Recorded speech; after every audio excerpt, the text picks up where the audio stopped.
Bonjour. Vivre, ce n'est pas traverser une plaine, dit un proverbe cosaque.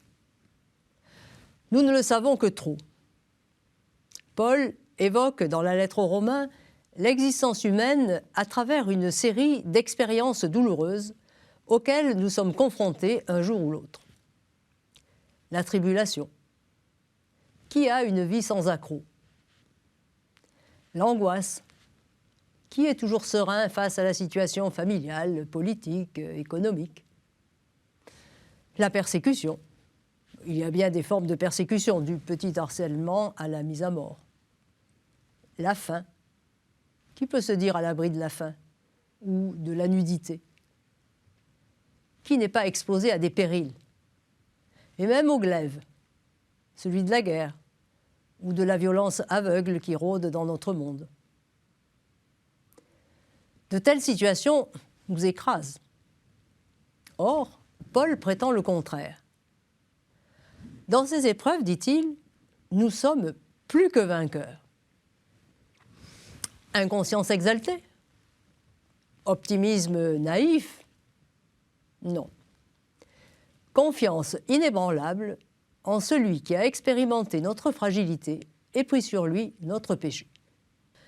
Ces épreuves, qui ne sont pas choisies, encore moins souhaitées, sont non seulement le lieu où nous vivons notre foi, mais aussi le lieu de la victoire. Celle du Christ d'abord, et de la nôtre en lui. Mais quelle victoire!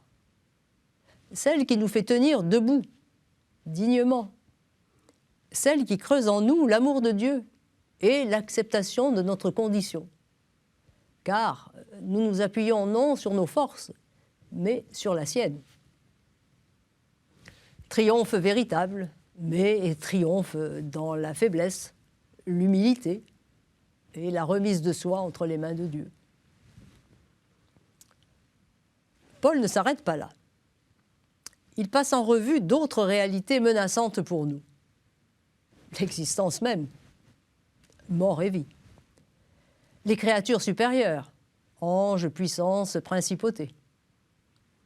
Les dimensions temporelles de la vie, présent et à venir. Et cosmiques, hauteur et profondeur.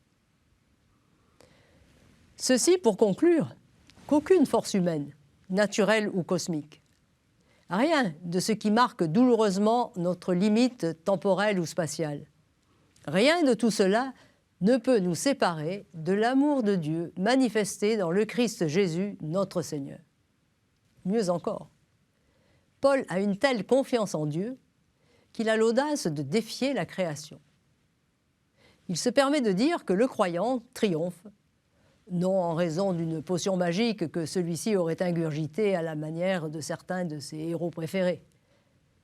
Il triomphe parce que, dans la traversée de toute épreuve, y compris celle de la mort, Dieu est avec nous et ne nous lâche pas.